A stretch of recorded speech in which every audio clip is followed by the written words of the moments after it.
Hey everyone, welcome back to Rankers class 9 10। तो यार आज हम केमिस्ट्री की फर्स्ट चैप्टर के वन शॉट वीडियो करने वाले हैं। सारी चीज़ें एक एक चीज़ें पढ़ने वाले हैं, ठीक है। सारी चीज़ें इंपॉर्टेंट हैं। आप जानते हो कि आप केमिस्ट्री अगर आप बात करें, केमिस्ट्री सारी थ्योरी पोर्शन है। अगर आप एक एक चीज़ें बेसिक से कर लेते हो तो आप स्कोरिंग चैप्टर है। मेन चीज़ सबसे जो अच्छी बात क्या है भाई कि स्कोरिंग सब्जेक्ट है। तो हमें क्या करना है, एक एक चीज़ें इंपॉर्टेंट है ना। सारी चीज़ें बेसिक से करते चलना है। तो स्टार्ट करते यार अपना पहला चैप्टर, ज़्यादा टाइम नहीं लेंगे, है ना। तो सबसे पहले आते हैं केमिकल रिएक्शंस। हमें देखो, चैप्टर ही आपका है chemical equations and chemical reactions, है ना। तो इसमें केमिस्ट्री में अगर केमिकल रिएक्शंस हो रही हैं तो वो क्या होती हैं, कैसे रिएक्ट करती हैं, क्या क्या उनकी प्रॉपर्टीज़ होती हैं, क्या क्या चीज़ें वैरी करती हैं एक रिएक्शन जब भी होती है, ठीक है। तो वो सारी चीज़ें हम देखते हैं। तो पहले देखो केमिकल रिएक्शन होती क्या है। अ chemical reaction is a process that leads to the chemical transformation of one set of chemical substance to another. Okay, देखो या फिर हम बोल सकते हैं chemicals, the substances that go into a chemical reaction are called reactants. like अगर हम बात करें कि A प्लस B अगर मिल के, ठीक है, C प्लस D का कुछ फॉर्मेशन कर रहे हैं, ये मान लेते हैं जस्ट एक हम ले रहे हैं, जैसे हम पानी और चीनी बोल सकते हैं कि ये वाला भाई हमारा क्या है, पानी, और ये क्या है, चीनी, ठीक है। ये पानी और चीनी मिलके कुछ फॉर्मेशन कर रही है, ठीक है। तो उसमें क्या हो सकता है, the substance that go into a chemical reaction are called reactants, ठीक है। मींस आपका जो सब्सटेंस इनिशियली पार्टिसिपेट कर रहे हैं केमिकल रिएक्शन में वो क्या होते हैं, रिएक्टेंट्स, रिएक्टेंट्स, ओके। एंड आगे, and the substances produced at the end of reaction are known as products. It means कि जो फॉर्मेशन फाइनली, जो प्रोडक्ट हमारा जो फाइनली जो कंपाउंड बना, ठीक है, जो फाइनली हमारा कंपाउंड बना, हम उन्हें क्या बोलते हैं, प्रोडक्ट। सिंपल सी बात है भाई कि कभी भी रिएक्शन क्या होती है, जब दो या दो से ज्यादा कंपाउंड मिलके किसी तीसरे कंपाउंड का फॉर्मेशन करते हैं। हिंदी में अगर आप बात करें तो कि दो या दो से ज्यादा कंपाउंड अगर मिलके तीसरे किसी अनदर कंपाउंड का फॉर्मेशन करे जिसकी प्रॉपर्टीज दोनों से डिफरेंट हो, तो हम क्या बोलते हैं, वो रिएक्शन केमिकल रिएक्शन हो गई, ठीक है। चलो अब आगे देखते हैं केमिकल रिएक्शन। जैसे एग्जांपल में हम बात करें अगर, तो मीथेन, ठीक है, ये हमने मीथेन लिया, CH4 प्लस ऑक्सीजन, अगर हम दोनों का रिएक्शन कराते हैं, ठीक है, CH4 प्लस 2O2 का अगर हम रिएक्शन कराते हैं तो carbon dioxide CO2 plus H2O formed होती है, ठीक है ना। ये होगी बेसिक सी कोई भी केमिकल रिएक्शन के केस में। अगर हम मीथेन का लेते हैं, ठीक है, ये मीथेन हो गया और ये ऑक्सीजन हो गया, ठीक है। मीथेन प्लस और ऑक्सीजन का हम, ये दोनों क्या हो गए, हमारे रिएक्टेंट्स हो गए, रिएक्टेंट्स। और अगर हम बात करें कि ये जो कार्बन डाइऑक्साइड, कार्बन डाइऑक्साइड जो हो गया हमारा, प्लस वाटर जो बना, ये दोनों क्या हो गए हमारे भाई, प्रोडक्ट, है ना। सिंपल सी बात है कि अगर इनिशियली जो पार्टिसिपेट करते हैं जो कंपाउंड किसी भी केमिकल रिएक्शन में, वो हमारे रिएक्टेंट होते हैं, और जो फाइनली फॉर्म्ड होते हैं वो क्या होते हैं, प्रोडक्ट, ठीक है। चलो आगे, ठीक है। अब हम बात करते हैं identification of chemical reactions, okay. तो हम कैसे आइडेंटिफाई कर सकते हैं कि केमिकल रिएक्शंस हुई थी या नहीं हुई थी। तो बेसिकली हम 5 मेथड से बोल सकते हैं कि change in state, it means कि अगर दो इनिशियली कंपाउंड रिएक्ट कर रहे हैं, तीसरा कोई फॉर्म कर रहे हैं या नहीं कर रहे हैं, जो भी, अगर उसका जो चेंज इन स्टेट, मतलब स्टेट में अगर चेंज हो रहा है, इट मीन्स कि वहाँ पे केमिकल रिएक्शन हुई थी, ठीक है। पहली चीज, change in colour, evolution of gas, या फिर कोई गैस इवॉल्व हुई हो, चेंज इन टेम्परेचर, या फिर आपका जो सिस्टम है उसमें टेम्परेचर में चेंज हुआ हो, या फिर फॉर्मेशन ऑफ प्रेसिपिटेट, या फिर प्रेसिपिटेट फॉर्म हुआ हो, ठीक है। ये 5 मेथड्स हैं। आप देख सकते हो कि आपका केमिकल रिएक्शन हुआ है या नहीं हुआ है, ठीक है। चलो अब आगे बात करते हैं केमिकल इक्वेशन की। केमिकल इक्वेशन क्या होती है भैया, हम अगर रिएक्शन करते हैं तो हम उससे कुछ को डिनोट तो करते होंगे कैसे हुई। अगर हम देखो, मान लो पानी चीनी अगर हम मिला रहे हैं तो हो गई बात फिजिकल। बट अगर हम केमिस्ट्री की बात करें कि हम केमिकली कैसे उसको रिप्रेजेंट कर सकते हैं, तो हम बोलते हैं उसको chemical equation. Chemical equation is a symbolic representation of chemical reaction in the form of symbols and formulae wherein the reactant entities are given on the left hand side. It means कि आपकी जो reactant entities है वो left hand side में given होती है इस arrow के, ठीक है, and the product entities on left hand side. It means कि आपको जो finally product बनते हैं वो आप इस एरो के राइट में प्रेजेंट करते हो और जो इनिशियली आपके कंपाउंड रिएक्ट करते हैं उन्हें आप एरो के लेफ्ट में प्रेजेंट करते हो. This equation is called word equation. It means अगर आप नाम लिखते हो, जिन जिन कंपाउंड का रिएक्शन हो रहा है उनका अगर नाम लिखते हो आप, तो वो वर्ड इक्वेशन हो जाती है, ठीक है. The word equation can be change into chemical equation by writing symbols. It means कि अगर मीथेन का हम सिंबल लिख दें यहाँ पे CH4 प्लस ऑक्सीजन का लिख दें symbol O2 plus carbon dioxide का अगर सिंबल हम लिख दें CO2 एंड वाटर का लिख दें H2O, तो देन हमारी जो वर्ड इक्वेशन थी वो फॉर्म हो गई केमिकल इक्वेशन, ठीक है. चलो आगे चलते हैं. बैलेंस्ड केमिकल इक्वेशन क्या होती है?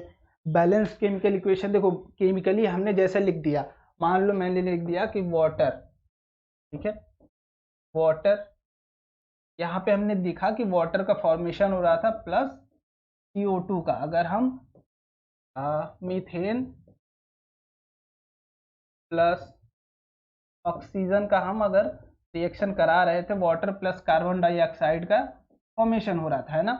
तो हमने तो ये जस्ट अपने हिसाब से लिख दिया, हमें ये नहीं पता ना कि कितना एटम किसका रिएक्ट कर रहा है. बैलेंस्ड केमिकल इक्वेशन वो इक्वेशन होती है जिसमें जितना एटम आपने लिया था इनिशियली उतना ही फाइनल. इट मीन्स कि कोई भी घपला नहीं हुआ. अगर आपने 3 किलो चीनी लिया था तो वो पानी में घुलने के बाद 5 नहीं हो जाएगी. आप जानते हो कि मास कभी भी रिएक्शन के दौरान क्रिएट नहीं कर सकता, किया जा सकता, ना ही डिस्ट्रॉय किया जा सकता. वैसे ही एटम्स भी होते हैं. अगर आपने 2 मोल एटम लिया था या फिर 2 एटम लिए थे कार्बन के, तो वो 2 ही रहेंगे, 4 नहीं हो जाएंगे, ठीक है. तो सेम चीज़ है भाई कि बैलेंस्ड केमिकल इक्वेशन क्या होती है. Balanced chemical equation is an equation from chemical reaction in which number of atoms for each element in reaction for both reactants and products are same, ठीक है, ये सेम होना चाहिए. The chemical equation need to be balanced that it follows the laws of conservation of mass, ठीक है. ये conservation of mass follow करता है. जैसे मैंने बोला कि अगर 2 kg हमने शुगर वाटर में अगर मिलाया 1 kg ऑफ वाटर में, ठीक है, तो ये टोटल सॉल्यूशन हमारा 3 kg का होगा, है ना. मास तो भाई हटेगा नहीं, मास तो सेम ही रहेगा. तो सेम चीज है, ये होगी, ठीक है. अब हम बात करते हैं कि बैलेंसिंग ऑफ केमिकल इक्वेशन. ये ऑफ है भैया, आप बोलोगे कि गलत गलत लिख के आते हैं आप, है ना. बैलेंसिंग ऑफ केमिकल इक्वेशन, तो हम किसी भी केमिकल इक्वेशन को बैलेंस कैसे करते हैं, तो उसके स्टेप्स देखो. पहले राइट द अनबैलेंस इक्वेशन. तो पहला काम क्या है हमारा कि अनबैलेंस इक्वेशन जो है उसे लिखना है and enclose the elements in bracket, okay. And second step is make the list of number of atoms of different elements. तो हम इसको देख करते हुए चलते हैं. जैसे हम बैलेंस द केमिकल इक्वेशन की बात करते हैं तो हमसे सबसे पहले बोला गया है कि पहले इक्वेशन लिखो, ठीक है. H2O हम लिखते हुए चल रहे हैं यहाँ पे Fe3O4 प्लस H2. उसमें हमें बोला गया था कि right the unbalance equation and enclose the elements in bracket. हमने लिख दिया make a list of number of atoms of different element of given chemical equation, okay. तो हमारे पास कितने एटम्स हैं? पहले तो Fe है, फिर हाइड्रोजन है, फिर ऑक्सीजन है, ठीक है, बस यही 3 है. अब नंबर ऑफ एटम्स ये हमें लिखना है. ये हो गया हमारा रिएक्टेंट में कितना है और ये प्रोडक्ट में कितना, हमें दोनों का देखना है सेपरेटली. तो Fe का देखो एक ही एटम है रिएक्टेंट में, बट 3 एटम्स है प्रोडक्ट में. ये तो अनबैलेंस्ड हो गया. अब हाइड्रोजन का यहाँ पे 2 है इनिशियली, वहाँ पे भी 2 है, ये तो बैलेंस्ड है भाई. अब ऑक्सीजन का यहाँ पे एक ही है बट यहाँ पे 4 एटम्स. तो अनबैलेंस्ड कौन कौन से हमारे Fe है कि इनिशियली हमने एक एटम लिया था बट 3 एटम्स फाइनली कैसे हो गए. ऐसे ऑक्सीजन का हमने एक लिया था तो 4 कैसे हो गए. तो हम इनको बैलेंस कैसे करेंगे. अब नेक्स्ट मेथड देखते हैं कि नेक्स्ट स्टेप में क्या करना. Balancing the first element. किसी भी आप फर्स्ट एलिमेंट को बैलेंस करो, ठीक है। चलो हम किसी एक को करते हैं, मान लेते हैं हम Fe को ही करते हैं, ठीक है। अगर हम Fe को करें, ठीक है, तो 3 ऑफ Fe अगर हम कर दें प्लस ऑफ H2O, ठीक है, Fe3O4 प्लस ऑफ H2। अगर हमने लिख दिया भाई कि Fe को इनिशियली 3 लिख दिया, तो क्या 3 एटम यहाँ पे इनिशियली भी था, फाइनली भी, तो हमारा एक स्टेप हमने किया कि Fe हो गया बैलेंस, Fe वाला काम हमने कर लिया। अब आगे बढ़ते हैं नेक्स्ट स्टेप में क्या करना है भाई, हमें बैलेंसिंग द सेकेंड एलिमेंट। चलो अब सेकेंड एलिमेंट हमारा हाइड्रोजन तो ऑलरेडी बैलेंस था, हम अब ऑक्सीजन को करने वाले हैं बैलेंस। अगर ऑक्सीजन को हम बैलेंस करें, यहाँ पे 4 मोल एटम है ना, यहाँ पे 4 है, बट हमने लिया यहाँ पे कितना, 1। तो अगर हम 4 से यहाँ पे मल्टीप्लाई कर दें इस वाटर में, तो क्या बैलेंस्ड हो गया, है ना। 4 इनिशियली हो गया, 4 फाइनली हो गया। बट एक, अब आप बोलोगे हो गया भैया हमारा काम, हाइड्रोजन तो पहले ही बैलेंस था, बट भाई आपने ऑक्सीजन को बैलेंस करने के चक्कर में हाइड्रोजन को क्या किया, अनबैलेंस कर दिया। तो हाइड्रोजन को अगर बैलेंस करने के लिए देखो, यहाँ पे 8 हो गए, बट यहाँ पे 2 है, तो क्या हमें 4 से इधर भी मल्टीप्लाई करना पड़ेगा, है ना। अब हमारी जो इक्वेशन हो गई वो क्या हो गई, बैलेंस्ड, ठीक है। कि जितने भी पहले हमने क्या किया, देखो आप स्टेप में ही देख लो कि balance the second element and remaining element, ठीक है, रिमेनिंग एलिमेंट इसके बाद हमने किया, ठीक है। तो देखो 3Fe plus 4H2O is equal to Fe3O4 plus 4H2। अब हम इसको क्रॉस चेक कर लेते हैं, जैसे हमने Fe के कितने लिए थे, Fe के 3 लिए थे, ठीक है, इनिशियली यहाँ पर हमने 3 लिया, फाइनली भी 3 मिले। H2 के हमने कितने लिए, 8 लिए, फाइनली भी हमें 8 मिला। O के में हमने कितने लिए, O के लिए एटम हमने 4, फाइनली हमें कितना मिला, 4। तो हमारा जो रिएक्शन ऑफ बैलेंसिंग है वो क्या हो गया, करेक्ट हो गया, हमने जो बैलेंस किया था वो करेक्टनेस था, ठीक है। चलो अब आगे चलते हैं, more detail about chemical equations. अब हम केमिकल इक्वेशंस को और कैसे डिटेल में लिख सकते हैं, जैसे हम केमिकल इक्वेशन नॉर्मली लिखते हैं ना कि क्या क्या चीज़ें, बट उसको और डिटेल में कैसे, जैसे एक आप कोई भी चीज़ें एक्सप्लेन करते हो तो ऊपर ऊपर अगर आप एक्सप्लेन कर देते हो तो नॉर्मली देख के लोग समझ जाते, बट आप उसको अलग से फिर से आपको बोला जाए और एक्सप्लेन करो, तो आप कुछ छोटी सी बेसिक सी प्रॉपर्टीज़ पे बताओगे जो कि और थोड़ी सी इंटरेस्टिंग उसको बनाएगी, है ना। तो वैसे ही हम क्या करते हैं यहाँ पे, फिजिकल स्टेट, हम जो भी रिएक्टेंट होते हैं, जो भी प्रोडक्ट होते हैं, उसमें क्या करते हैं, उनके फिजिकल स्टेट लिख देते हैं कि वो गैस है, लिक्विड है, या फिर सॉलिड है। ये तीनों प्रॉपर्टीज हम लिखते हुए जाते हैं, ठीक है। अब दूसरी चीज क्या होनी चाहिए, रिएक्शन कंडीशन। अब रिएक्शन कंडीशन क्या है भाई, कि हमें 1 atm प्रेशर पे हम करा रहे हैं, ठीक है, हम प्रेशर की बात कर लेते हैं वहां पे, ठीक है, या फिर टेम्परेचर की बात कर देते हैं, कितने टेम्परेचर पे हमारी रिएक्शन हो रही है ना। जैसे अगर आप नॉर्मली अगर बर्फ को रखे हो, तो बर्फ को अगर आपको मेंटेन करना है कि वो बर्फ ही रहे, तो 10 डिग्री सेंटीग्रेड पे आपने माइनस में किया था या फिर 0 पे किया था, जितने में किया था आपने उतने पे उसको मेंटेन करना पड़ेगा आपको टेम्परेचर, तो आपको टेम्परेचर तो शो करना पड़ेगा ना कि ये टेम्परेचर है, इतने पे ये मेंटेन हो रहा है। तो सेम चीज़ वही है। अब इवोल्यूशन और एब्जॉर्प्शन ऑफ हीट, जैसे मान लो हमने कोई भी सिस्टम, पानी को अगर मैं बोलूँ कि मुझे पानी को हीट करना है, बॉयल करना है, तो मैं उसको हीट दूंगा, है ना, हीट दूंगा, तो मैं यहाँ पे लिखूंगा कि वाटर प्लस हीट, है ना, तब इधर लिख दूंगा बॉइल्ड वाटर, या फिर वेपर बोल सकते हैं हम, है ना, वेपर बोल सकते हैं। तो आप हीट जब तक उसको नहीं दोगे तब तक वो आप उसको हीट दोगे, ठीक है, हीट दोगे तभी रिएक्शन होगी, या फिर जो भी होगा, जो भी आप कर रहे हो प्रोसेस, तो आप हीट डिनोट करते हो। कभी कभी मान लो किसी भी रिएक्शन को करने के लिए हमें हीट देनी पड़ती है, या फिर कुछ रिएक्शंस में वो रिएक्शंस होते हैं और हीट इवॉल्व होती है आफ्टर रिएक्शन, जब प्रोडक्ट फॉर्म हो जाता है, ठीक है। चलो अब आगे देखते हैं टाइप ऑफ रिएक्शंस। जैसे अब रिएक्शंस होते कैसे कैसे, तो पहला तो होता है हमारा कम्बिनेशन रिएक्शन। दो कंपाउंड या फिर तीन कंपाउंड, जितने भी कंपाउंड होते हैं मिलके किसी एक तीसरे का फॉर्मेशन करते हैं, तो वो तो कॉम्बिनेशन हो गई। अब होती है डिकम्पोजिशन रिएक्शन। क्या second second one is decomposition. Decomposition में भाई क्या होता है कि हमारा कोई भी एक प्रोडक्ट, मान लो कोई भी एक कंपाउंड होता है जो कि डिकम्पोज हो जाता है, अपने आप को ब्रेक करके दो तीन प्रोडक्ट्स में डिफरेंट पार्ट में तोड़ देता है, ठीक है। जैसे मैं पेन है एक, इसको अगर तोड़ दूँ दो तीन, तो दो प्रोडक्ट हो गए हमारे, वो डिकम्पोजिशन हो गया। अब हो गया हमारा एक्सोथर्मिक और एंडोथर्मिक। एक्सोथर्मिक या फिर एंडोथर्मिक में हीट देनी पड़ती है या फिर हीट इवॉल्व होती है, इसकी बातें हम करते हैं। या फिर डिस्प्लेसमेंट रिएक्शन।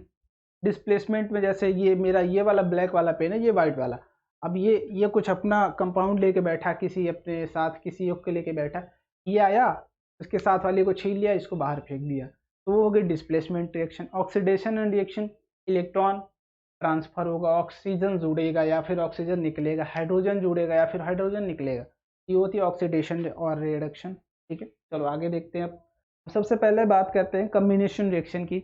तो डेफिनेशन क्या होगी भाई हमारी, अ combination reaction is a reaction where two or more elements or compounds combine to form a single compound।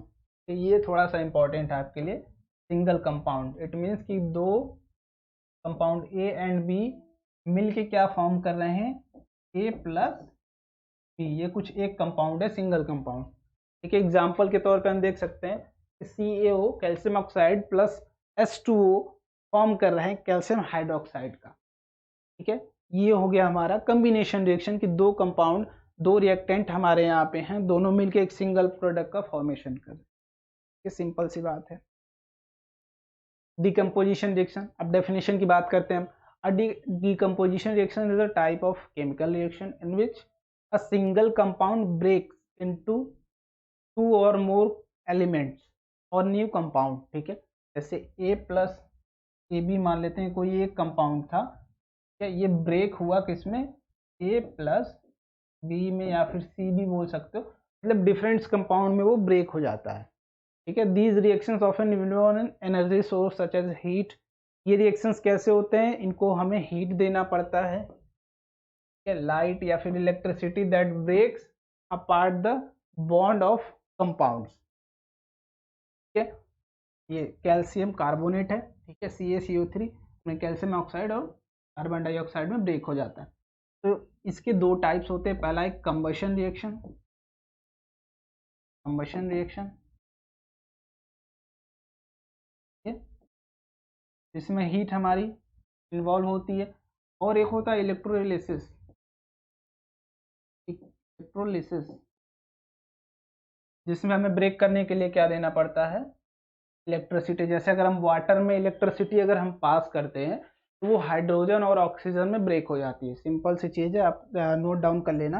अगर आप H2O में इलेक्ट्रिक करंट पास करते हो आप, तो वो H2 प्लस आप O2 में ब्रेक हो जाता है, ठीक है। चलो आगे देखते हैं। Exothermic and endothermic reaction.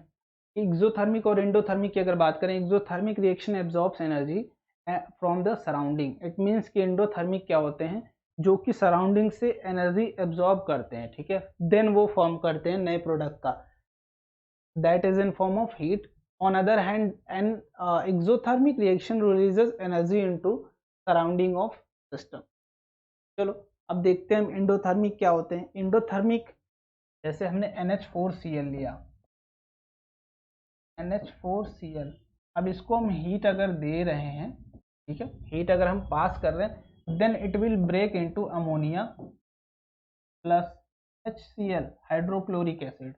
It means की होगी एंडोथर्मिक हमारी, कि अगर हमने हीट उसको दिया, इसने सराउंडिंग से हीट ले लिया इनिशियली, ताकि वो फॉर्मेशन कर सके अमोनिया और हाइड्रोक्लोरिक एसिड का। अगर अमोनियम क्लोराइड हमने लिया NH4Cl, तो इसने हीट सराउंडिंग से ले लिया। अब अगर हम बात करें कि बर्निंग ऑफ मैग्नीशियम रिबन, ठीक है, 2Mg सॉलिड फॉर्म में, ठीक है, प्लस ऑक्सीजन हमारी जो वो गैस फॉर्म में, अगर ये दोनों रिएक्ट करते हैं, तो ये 2 मैग्नीशियम ऑक्साइड का फॉर्म करते हैं, MgO का, प्लस ये हीट भी कुछ रिलीज करते हैं, ठीक है। ये सराउंडिंग से नहीं लेते, ये सराउंडिंग को देते हैं after formation of magnesium oxide, ठीक है। ये होगी एक्सोथर्मिक। अब हम बात करते हैं डिस्प्लेसमेंट रिएक्शन के डिस्प्लेसमेंट मैंने बताया था, जैसे ए BOC कुछ अपना कंपाउंड बना के रखे हैं, इसके साथ कोई अपना एक भाई उसने पहले से पेयर बना के रखा है, बट ये ए वाला आया इससे रिएक्ट कर गया, रिएक्ट करके बी वाले को क्या किया, तुम बाहर जाओ, मैं आ गया हूँ अब तुम बाहर जाओ, है ना, तो उसने बाहर कर दिया।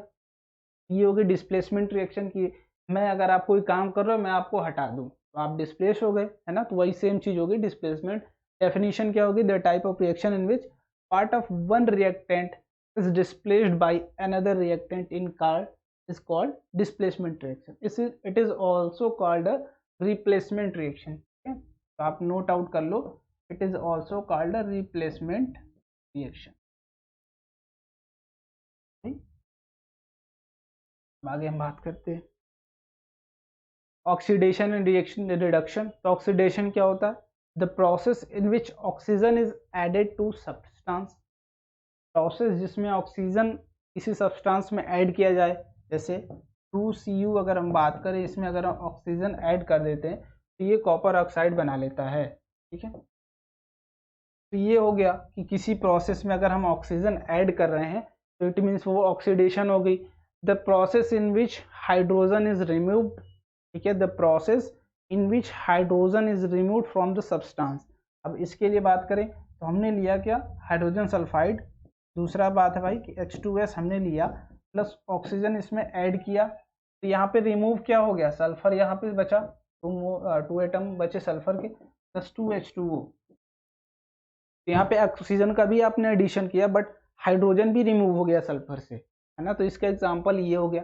अब थर्ड अगर हम बात करते हैं कि third the process in which electron is remove from the substance, कोई भी इनिशियल सब्सटेंस मान लेते हैं हम, जिंक लिया हमने, जिंक, ठीक है, अगर जिंक से हम इलेक्ट्रॉन रिमूव कर देते हैं तो ये Zn+2 बन जाता है, +2 इलेक्ट्रॉन हमने रिमूव कर लिया, मतलब बाहर कर दिया। अगर प्रोडक्ट के साथ इलेक्ट्रॉन कभी लिखा है इट मीन्स आपने बाहर किया है, ठीक है, वो सब्सटेंस से रिमूव हुआ है, ठीक है।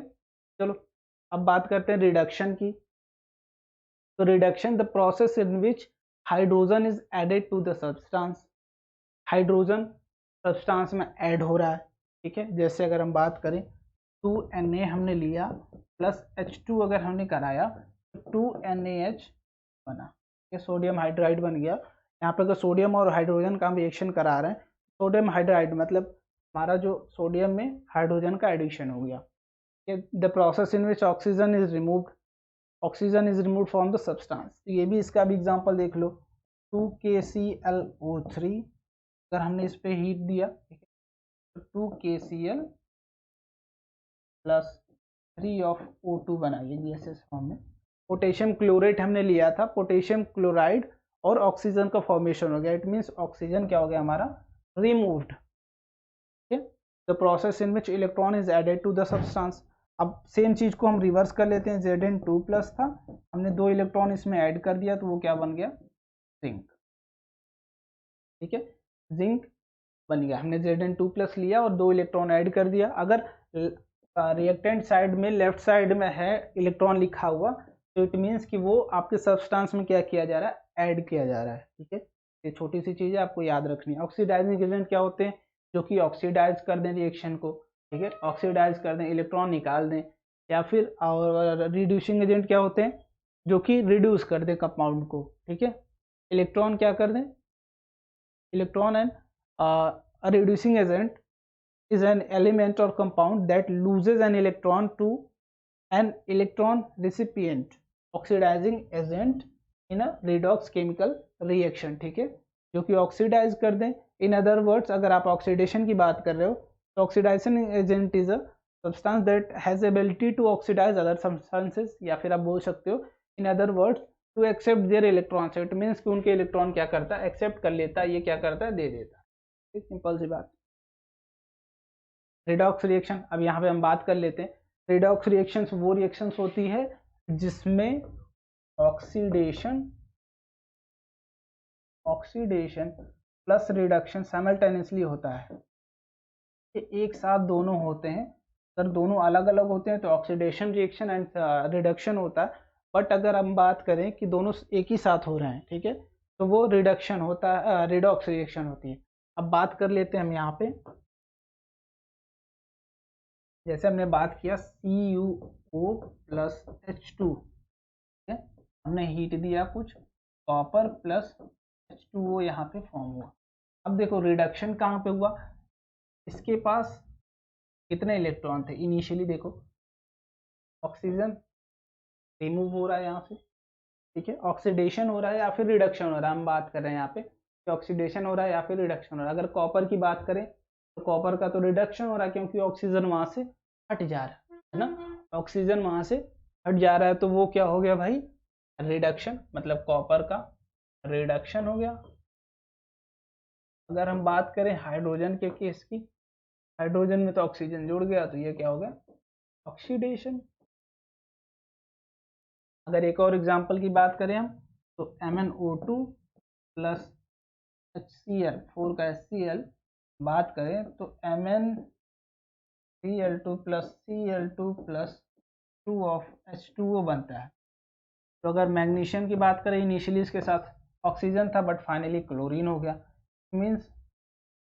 इट मीन्स कि रिडक्शन हो गया ना, रिडक्शन हो गया। और अगर HCl की बात करें इनिशियली क्लोरीन था इसके साथ बट फाइनली ऑक्सीजन हो गया, तो यहाँ पे ऑक्सीडेशन हो गया। अगर ऑक्सीजन का एडिशन होता है इट मीन्स ऑक्सीडेशन, अगर removal of oxygen it means reduction. आगे देखते effect of oxidation reaction in daily life. अब ये जो ऑक्सीडेशन रिएक्शन हमारी डेली लाइफ में कैसे इफेक्ट करती है, कुछ इफेक्ट भी है या नहीं, तो ये पहला इफेक्ट इसका होता है corrosion, the phenomena due to which the open surface of metal are eaten away by reaction of air, water and chemical present in atmosphere. देखो जब भी कोई सरफेस, मान लो कोई भी मेटल हम ऐसे एटमॉस्फेयर में फ्री छोड़ देते हैं, ओपन छोड़ देते हैं, तो उनके सरफेस पे जो रिएक्शंस होती है, जो केमिकल रिएक्शंस होती हैं, जो कि केमिकल्स प्रेजेंट होते हैं एटमॉस्फेयर में या फिर वाटर से या फिर एयर से, तो उसको कोरोजन बोलते हैं, ठीक है, जो कि जिसके कारण वो मेटल हमारा धीरे धीरे खत्म भी होने लगता है, मतलब आप बोल सकते हो, ठीक है। तो एग्जांपल देख लेते हैं, टार्निशिंग ऑफ सिल्वर, सिल्वर देखते हो आप, उसमें अगर छोड़ दो बाहर तो आप देखोगे iron being covered with a brittle brown layer, इसको हम रस्टिंग भी बोलते हैं, है ना, रस्टिंग भी बोलते हैं, आगे पढ़ेंगे हम। रस्टिंग जैसे आप देखते हो ना भाई कि कोई भी लोहा आप लेते हो अगर, तो आप ओपन छोड़ दो तो धीरे धीरे ब्राउन कलर की उस पर लेयर आने लगती है, वो क्या होता है हमारा corrosion. Brass and copper is covered with green coloured deposit, अगर कॉपर को छोड़ दो बाहर, ऐसे ही फ्री छोड़ दोगे तो उस पर ग्रीन ग्रीन लेयर बनने लगती है, तो वो क्या होता है corrosion. The surface of aluminium becoming dull and losing its shine, अगर एल्यूमिनियम आप छोड़ देते हो ऐसे तो उसके सरफेस डल होने लगती है, साइन खत्म हो जाती है उसकी, वो क्या होता है, वो इफेक्ट बेसिकली किसका होता है, ऑक्सीडेशन का होता है, जो कि होता है, ठीक है। जैसे रस्टिंग ऑफ आयरन, ये क्या होता है, कोरोजन ही होता है ना, process of corrosion of iron is rusting of iron. देखो हमारा इनिशियली कैसा था, इनिशियली ऐसा था आयरन, बट हमने फ्री छोड़ दिया एयर में तो ये धीरे धीरे ब्राउन कलर की लेयर इस पे आने लगी और वो धीरे धीरे खत्म भी होने लगा हमारा, है ना, तो ये क्या हो गया, rusting of iron, basically corrosion, ठीक है। चलो रैंसिडिटी क्या होती है भैया, ये भी ऑक्सीडेशन ही होता है, ठीक है, स्लो हाइड्रोलिसिस या फिर oxidation of fats and oil when expose to the air, light, moisture and bacterial activity result losing of taste and smell. अगर आप ऑयल्स या फिर फैट की बात करूँ, उसकी जो स्लो ऑक्सीडेशन होती है, ठीक है, स्लो धीरे धीरे ऑक्सीडेशन होने लगती हैं, अगर आप फ्री छोड़ देते हो, ठीक है, ओपन में छोड़ देते हो, तो वो क्या होता है, रैंसिडिटी होती है। फूड की बात अगर हम करें तो फूड में जैसे ये सारी चीज़ें कहाँ पे प्रेजेंट होती हैं, फैट्स एंड ऑयल्स कहाँ पे प्रेजेंट होती है, आपके फूड में या फिर जो ईटिन कंपाउंड होते हैं उनमें, जिसके कारण वो अपने टेस्ट, लूजिंग ऑफ टेस्ट, वो अपना फूड टेस्ट धीरे धीरे लूज करने लगता है और वो स्मेल भी करने लगता है, ठीक है, बैड स्मेल देने लगेगा या फिर डिफरेंट टाइप का स्मेल स्मेल आने लगता है उसमें। अब उसको प्रिवेंट कैसे करें, हाउ टू प्रिवेंट, हो सकता है आपके कोई एग्जाम में आ जाए कि भाई how to prevent from the rancidity, then what you will do, you will write 3 steps. First, keeping the food in air tight container, कोई भी फूड है हमारा, उसको हम क्या करेंगे, एयर टाइट कंटेनर में अगर हम रख देते हैं जहाँ पे एयर ना पहुँच पाए, जब एयर पहुँचेगी नहीं तो एयर में जो केमिकल्स प्रेजेंट है वो उसे रिएक्ट ही नहीं कर पाएंगे, है ना, हाइड्रोलिसिस उसकी हो नहीं पाएगी या फिर ऑक्सीडेशन हो ही नहीं पाएगा, तो वो प्रिवेंट हो जाएगा। Avoid cooked food and food material direct in sunlight, आप सनलाइट में मत रखो क्योंकि सनलाइट में रखोगे तो जानते हो आप फ्री हो जाएगा, है ना। और अगर हम बात करें refrigeration of cooked food at low temperature,